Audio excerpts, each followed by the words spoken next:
नमस्कार दोस्तों, स्वागत है आपका मार्केट इन 10 मिनट्स में, जहां पर हमारा उद्देश्य होता है कि हम अपने निवेशकों को एक ही वीडियो में मात्र 10 मिनट के अंदर लगभग सभी डेली शेयर मार्केट अपडेट्स और जरूरी स्टॉक स्पेसिफिक न्यूज प्रोवाइड करें। तो हमारी इस वीडियो को लाइक करके हमें सपोर्ट जरूर करें और अगर आप हमारे चैनल पर पहली बार आए हैं तो इस चैनल को सब्सक्राइब जरूर कर लीजिए। साथ ही कमेंट में अपना फीडबैक देना ना भूले ताकि हम अपनी वीडियो को और भी बेहतर बना सके।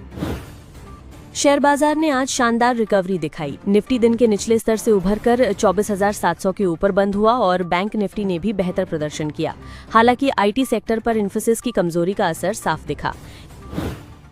एक्सपर्ट्स का कहना है कि फिलहाल बाजार 24,400 से 24,800 की रेंज में है। इस रेंज को जिस तरफ तोड़ेगा वहीं बड़ा ट्रेड बनेगा, इसलिए अभी आक्रामक खरीद की जगह धैर्य रखना और जीएसटी फैसले का इंतजार करना सही रहेगा। मार्केट एक्सपर्ट मेहरबून ईरानी का मानना है कि अगले 3 से 6 महीनों में बाजार नया हाई छू सकता है। महंगाई, कच्चे तेल और आरबीआई की नीतियों के पॉजिटिव संकेतों से बाजार का भरोसा लगातार बढ़ा है। स्मॉल कैप शेयरों में आज सबसे ज्यादा चमक रही। बीएसई स्मॉल कैप इंडेक्स के 14 शेयर अपने ऑल टाइम हाई पर पहुंच गए, जिनमें Apollo Microsystems, CarTrade, CCL Products, Radico Khaitan और विमटा लैब्स जैसे नाम शामिल हैं। अपोलो माइक्रोसिस्टम्स का स्टॉक सिर्फ एक महीने में 80% और अप्रैल से अब तक 200% से ज्यादा चढ़ चुका है। कंपनी का डीआरडीओ से technology transfer agreement defence sector की बड़ी कहानी बन गया है।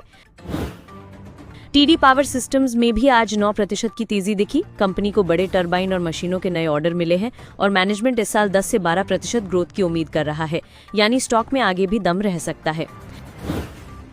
विमटा लैब्स ने Q1 में जबरदस्त नतीजे दिए। राजस्व 31% और मुनाफा 36% बढ़ा। फार्मा और फूड टेस्टिंग सर्विसेज से कंपनी की ग्रोथ मजबूत हो रही है, लेकिन प्राइसिंग प्रेशर पर मैनेजमेंट ने चिपकाया है। निवेशकों के लिए सबक साफ है। स्मॉल कैप में तेजी के मौके हैं, लेकिन रिस्क भी ज्यादा है। डिफेंस, पावर और हेल्थ केयर जैसे सेक्टर्स में लॉन्ग टर्म प्ले बन सकता है, मगर निवेश सोच समझकर और धीरे धीरे करना चाहिए। अमेरिकी बाजारों में हल्की मजबूती दिखी है। गूगल और एप्पल के पक्ष में कोर्ट का फैसला आने के बाद टेक स्टॉक्स में रैली आई, लेकिन बॉन्ड यील्ड्स और ट्रम्प टैरिफ केस अभी भी दबाव बनाए हुए हैं। अल्फाबेट का शेयर 7% चढ़ा क्योंकि कोर्ट ने क्रोम ब्राउजर पर कड़ा कदम नहीं उठाया। वहीं एप्पल भी 3% ऊपर रहा क्योंकि आईफोन्स में गूगल सर्च प्रीलोड करने की सुविधा बरकरार रहेगी। ऐतिहासिक रूप से सितंबर अमेरिकी बाजारों के लिए कमजोर महीना रहा है। इस बार भी टैरिफ, धीमी इकोनॉमी और पॉलिटिकल अनिश्चितता से वॉलेटिलिटी बढ़ सकती है। ज़ोमैटो ने 1 साल बाद प्लेटफॉर्म फीस 10 रुपए से बढ़ाकर 12 रुपए कर दी है। अभी ये बढ़ी हुई फीस देश के 40% हिस्से में लागू होगी और धीरे धीरे पूरे भारत में फैलाई जाएगी। त्योहारी सीजन की बड़ी मांग से कंपनी को मुनाफा बढ़ाने में मदद मिलेगी। पिछले 2 साल में ज़ोमैटो की प्लेटफॉर्म फीस 6 गुना बढ़ चुकी है। स्विगी ने भी ऑर्डर फीस 2 रुपए बढ़ाकर 14 रुपए कर दी है। ये प्लेटफॉर्म शुल्क, डिलीवरी चार्ज और टैक्स से अलग होता है, जो हर ऑर्डर पर कंपनियों की कमाई बढ़ाता है।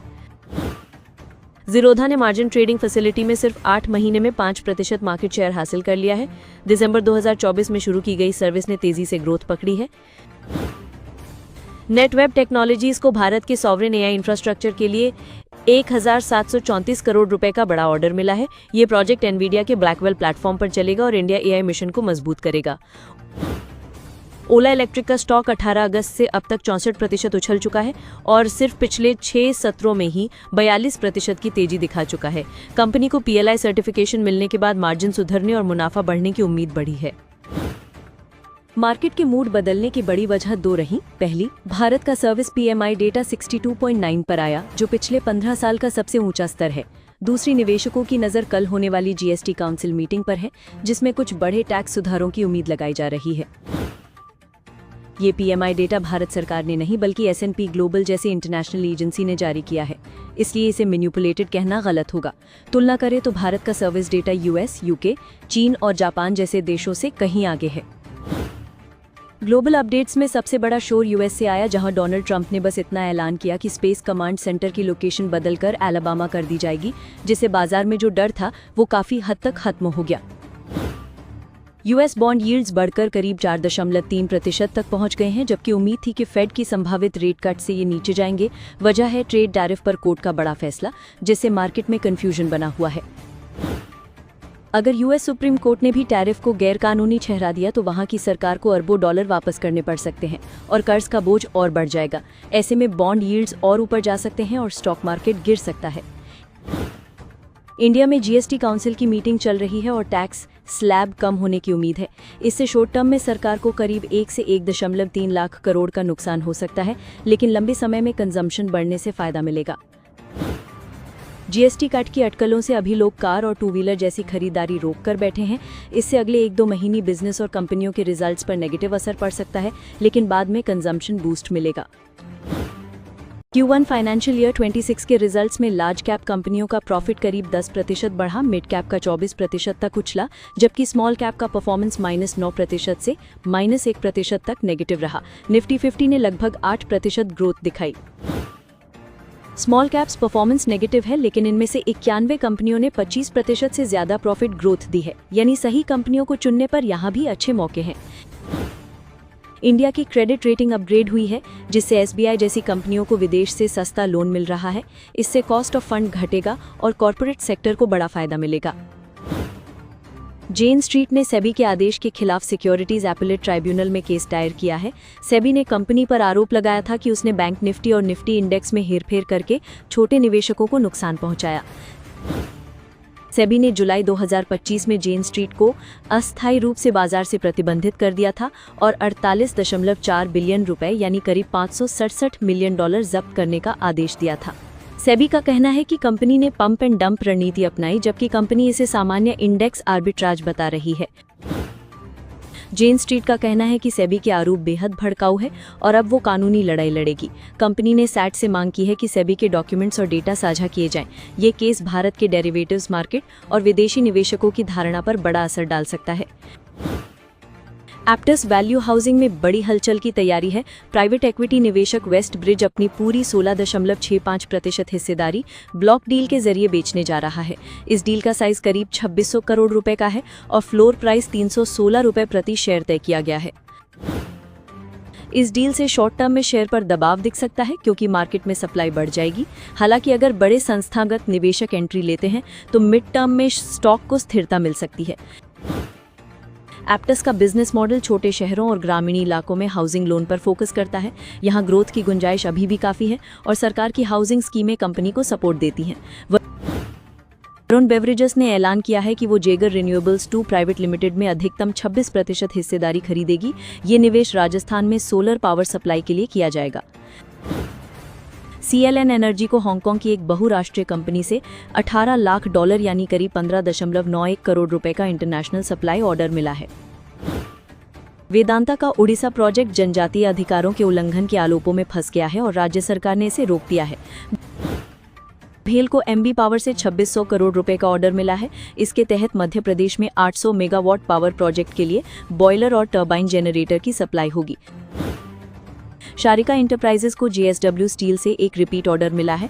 ये ऑर्डर महाराष्ट्र के डोलवी प्लांट में 220 kVA केबल इंस्टॉलेशन के लिए है। बोर्ड की पेरेंट कंपनी इमेजिन मार्केटिंग को सेबी से IPO की मंजूरी मिल गई है। ये कंपनी का दूसरा प्रयास है, क्योंकि 2022 में मार्केट की अनिश्चितता की वजह से IPO रोक दिया गया था। इस बार कंपनी लगभग 13,000 करोड़ रुपए वैल्यूएशन के साथ प्राइमरी मार्केट में उतरने की तैयारी कर रही है। इस IPO में 900 करोड़ रुपए के नए शेयर और 1100 करोड़ रुपए के ऑफर फॉर सेल होंगे। जुटाई गई रकम से कंपनी अपना कर्ज चुकाएगी, बिजनेस को विस्तार देगी और नए प्रोडक्ट्स पर रिसर्च करेगी। टाटा सन्स को शेयर बाजार में लिस्टिंग की अनिवार्यता से छूट मिलने की संभावना है। RBI टाटा सन्स को अनलिस्टेड प्राइवेट लिमिटेड कंपनी बनाए रखने की अनुमति देने पर विचार कर रहा है, क्योंकि कंपनी ने अपना NBFC लाइसेंस सरेंडर कर दिया और लगभग 1200 करोड़ का कर्ज भी घटा दिया है। टाटा सन्स के 2 बड़े शेयर धारक हैं टाटा ट्रस्ट्स, जिनकी हिस्सेदारी लगभग 66% है और वे कंपनी को अनलिस्टेड रखना चाहते हैं। वहीं शापोरजी पल्लोंजी ग्रुप की हिस्सेदारी 18.4% है, जो लिस्टिंग के पक्ष में है ताकि वे अपनी हिस्सेदारी कैश में बदल सके। GST काउंसिल मीटिंग में बड़े बदलाव की तैयारी है। 12% और 28% वाले टैक्स स्लैब को खत्म कर उन्हें 5%, 18% और 40% में शिफ्ट करने का प्रस्ताव है। इससे कई चीजें सस्ती हो सकती हैं और आम आदमी को सीधा फायदा मिलेगा। ग्रीन हाइड्रोजन और इलेक्ट्रोलाइजर पर अभी 18% GST लगता है, जिसे घटाकर 5% किया जा सकता है।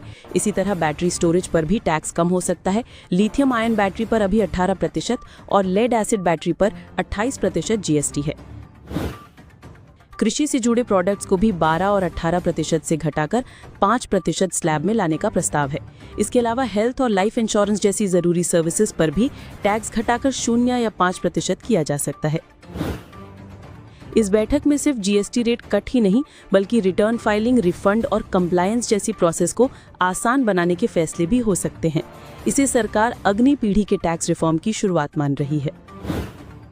शेयर बाजार में ब्रोकरेज हाउसेस की नई रिपोर्ट्स आई हैं और कई बड़े स्टॉक्स पर नई राय और टारगेट प्राइस अपडेट हुए हैं। Indus towers, ITC, Ashok Leyland, Adani power और यूबीएल जैसे स्टॉक्स पर खास फोकस है।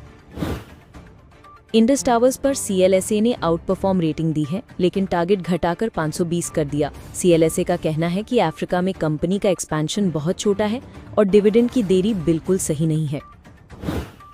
दूसरी तरफ सिटी ने बाय रेटिंग दी है और टारगेट 460 रखा है। सिटी का मानना है कि डिविडेंड की देरी और वोडाफोन आइडिया का डर जरूरत से ज्यादा है और कंपनी आगे चलकर अच्छा फ्री कैश फ्लो जनरेट कर सकती है। टेलीकॉम सेक्टर पर सीएलएसए की रिपोर्ट कहती है कि जियो का एआरपीयू लगातार बढ़ रहा है और वित्त वर्ष 28 तक इसका रेवेन्यू $19 अरब और इबिटा $18 अरब तक जा सकता है। जियो का आईपीओ आते ही भारतीय एयरटेल को भी री रेटिंग मिल सकती है, यानी जियो और एयरटेल दोनों डिजिटलाइजेशन के बड़े प्ले साबित हो सकते हैं। मेटल सेक्टर में चीन 50 मिलियन टन स्टील कैपेसिटी कम कर रहा है और एक्सपोर्ट अब हाई लेवल पर है। इससे इंडियन स्टील मिल्स की प्रॉफिटेबिलिटी सुधर सकती है। सीएलएसए ने जीएसपीएल और एल्यूमिनियम कंपनियों जैसे हिंडाल्को और नैल्को को प्रेफर किया है। इंश्योरेंस सेक्टर पर एचएसबीसी की रिपोर्ट आई है। इसमें कहा गया है कि हेल्थ इंश्योरेंस प्रीमियम 7 से 15% तक गिर सकते हैं, लेकिन पीबी फिनटेक जैसे डिस्ट्रीब्यूशन प्लेटफॉर्म्स को इसका फायदा मिल सकता है। अडानी पावर पर इनक्रेड ने एड रेटिंग दी है और टारगेट 649 रखा है। कंपनी की नई थर्मल कैपेसिटी, कोल माइन और पावर प्रोजेक्ट्स आने वाले सालों में इबिटा को 11% CAGR से बढ़ा सकते हैं, यानी पावर डिमांड से अडानी पावर में लंबी अवधि की ग्रोथ की संभावना है। यूबीएल पर नोवामा ने बाय रेटिंग दी है और टारगेट 2400 रखा है।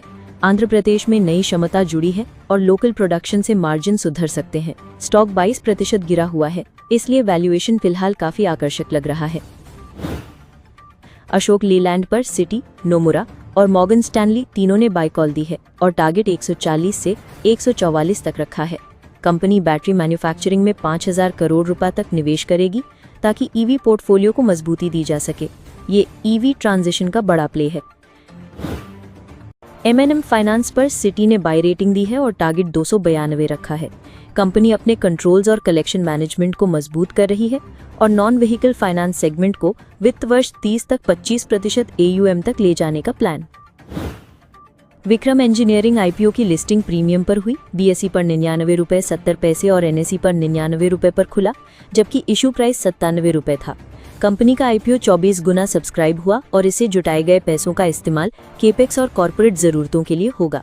निवेशकों का भरोसा बढ़ाने के लिए कंपनी ने लिस्टिंग से पहले ही 5% डिविडेंड का ऐलान भी किया था। एनलॉन हेल्थकेयर आईपीओ की लिस्टिंग लगभग फ्लैट रही। एनएसई पर 92 रुपये और बीएसई पर 91 रुपये पर खुला, जबकि इशू प्राइस 91 रुपये था। आईपीओ को 2.24 करोड़ शेयरों के लिए आवेदन मिले, जिसमें रिटेल निवेशकों का सबसे बड़ा रिस्पॉन्स रहा, करीब 9 गुना सब्सक्रिप्शन। कंपनी फार्मा इंटरमीडिएट्स और पीआईज बनाती है जो दवाओं और पर्सनल केयर प्रोडक्ट्स में इस्तेमाल होते हैं और पिछले साल 120 करोड़ रुपए की आय पर 20.5 करोड़ रुपए का मुनाफा कमाया था। आज बाजार में कई स्टॉक्स में तगड़ा एक्शन दिखा। टीबीओ टेक के शेयरों में 15% की तेजी आई क्योंकि कंपनी ने अमेरिका में 1100 करोड़ रुपए का बड़ा अधिग्रहण किया है। मॉइल के स्टॉक में 8% की बढ़त देखने को मिली क्योंकि अगस्त महीने का मैंगनीज प्रोडक्शन 17% बढ़ा है। वहीं इंडस टावर्स पर दबाव दिखा और शेयर 5% से ज्यादा गिरा। वजह यह है कि कंपनी अफ्रीकी देशों नाइजीरिया, युगांडा और जाम्बिया में कारोबार बढ़ाने जा रही है और बाजार को डर है कि इसका असर डिविडेंड पर पड़ेगा। अगर इंडस टावर्स ने डिविडेंड दोबारा शुरू किया तो स्टॉक में अच्छी तेजी देखने को मिल सकती है। मैन इंडस्ट्रीज का स्टॉक 11% चढ़ गया। कंपनी को 1700 करोड़ रुपए का बड़ा एक्सपोर्ट ऑर्डर मिला है जो 6 से 12 महीने में पूरा किया जाएगा। ये ऑर्डर इंटरनेशनल कस्टमर से आया है और इससे कंपनी की ग्लोबल क्रेडिबिलिटी और मजबूत होगी। E2E नेटवर्क्स को सरकार से बड़ा ऑर्डर मिला है। Ministry of electronics and IT ने ज्ञानी AI को भारत का फाउंडेशनल एआई मॉडल बनाने के लिए जीपीयूज अलॉट किए हैं। ये 177 करोड़ रुपए का प्रोजेक्ट है और इसमें 1.29 करोड़ घंटे से ज्यादा जीपीयू यूज होगा। इस खबर के बाद स्टॉक में वॉल्यूम अचानक कई गुना बढ़ गया। शॉर्ट टर्म में स्टॉक ऊपर जा सकता है, लेकिन लॉन्ग टर्म ग्रोथ कंपनी की एग्जीक्यूशन और पूरे एआई सेक्टर की रफ्तार पर निर्भर करेगी।